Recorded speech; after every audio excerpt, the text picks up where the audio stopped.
तो मन को मजबूत कैसे बनाए? आप देखिए, तन को मजबूत बनाने के लिए बहुत सारी यंत्र आ रहे हैं, लेकिन तन मजबूत हो नहीं रहा। एक ज्ञान, एक विज्ञान वह सारी चीज प्रदान कर रहा है इस मानव शरीर को, जो इस मानव शरीर के लिए सुखदायक है। विज्ञान एसी दे रहा है इस शरीर को ताकि हमें गर्म ना लगे।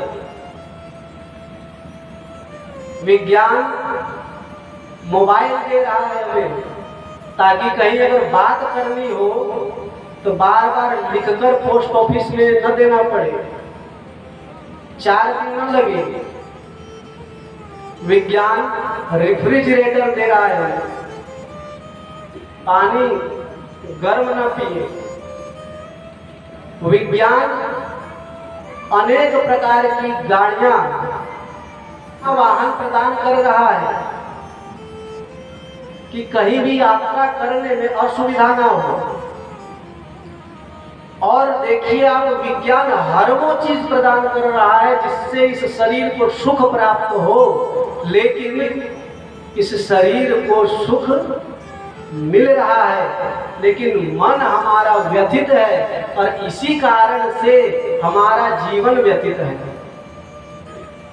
हमारा जीवन जो दुखदायी है सिर्फ और सिर्फ मन के कारण। आप देखिए, तन को इतनी सारी सुविधाएं तो मिल रही है। पहले आप देखिए, राजा महाराजाओं से भी ज्यादा सुख हमें आज मिल रहा। पहले राजा महाराजा बैठे होते थे तो 2-4 सेवक कम से कम तो लगे ही रहते थे, हवा दे रहे हैं उसे पंखे, और वो भी कितनी हवा आती होती उससे। अभी देखिए, कूलर है, पंखा है, एसी है, हवा ही हवा है, मजा ही मजा है कि नहीं? पहले के राजा महाराजा हल्के फुल्के हवा में रहते थे, और हम लोग इतने सुविधा वाले हवा में हैं। अच्छा, और अंदर देखिए, पहले के राजा महाराजा कहीं यात्रा करने जाते थे तो पालकी रहती थी, पालकी को ढोते थे। कोई 4 व्यक्ति रहते थे वे उसे ढोते थे, या ज्यादा से ज्यादा हाथी पे चढ़ गए, उससे भी तेज पहुंचना हो तो घोड़े पर चढ़ गए, उस पर चढ़कर जाते थे। फिर भी कितना समय लगता था पहुंचने में उसे अपने गंतव्य में।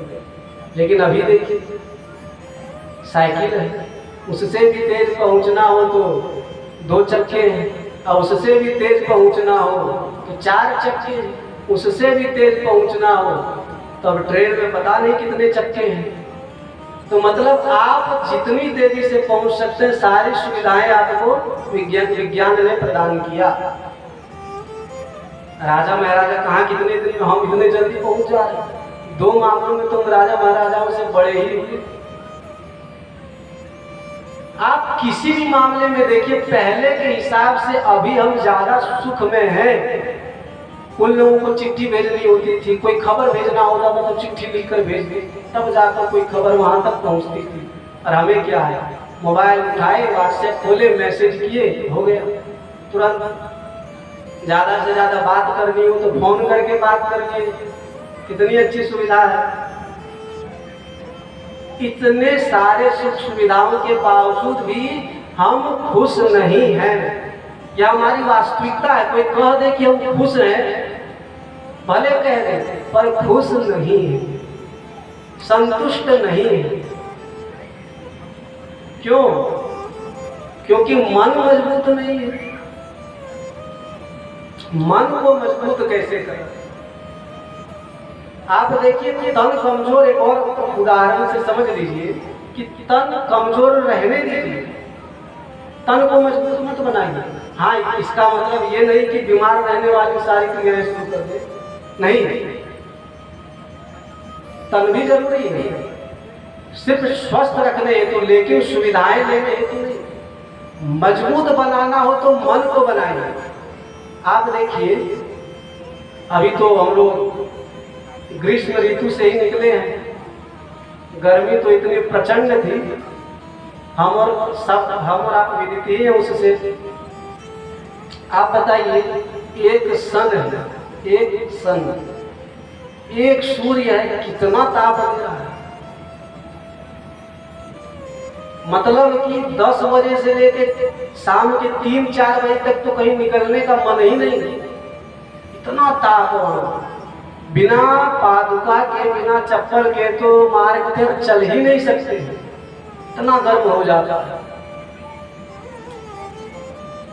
एक सन है, कितना ताप दे रहा है। अच्छा बताइए, जब एक सन इतना ताप दे तो आपको क्या करना चाहिए? ज्यादा से ज्यादा आप जाकर किसी, यदि सामने कोई गंगा हो, कोई नदी हो, तो उस पर जाकर डुबकी लगा दें। डुबकी लगाने से तत्काल तो गर्मी समाप्त हो जाएगी। तो एक सन जो है इतना ताप दे रहा है, तो बताइए जो हमारी चिंता है, जिसे कहते हैं टेंशन, कितना हुआ? टेंशन, 10 माने 10, सन माने सूर्य। तो एक सन जो इतना ताप दे रहा है, हमें व्यथित कर दिया है, तो 10 सन, 10 सूर्य मिलकर यदि ताप दे हमारे मन को, तो क्या होगा? मन तो वैसे बेचारा चंद्रमा है, चंद्रमा मन वैसे ही चंद्रमा है, उसे यदि सूर्य 10 सूर्य ताप दे तो क्या होगा?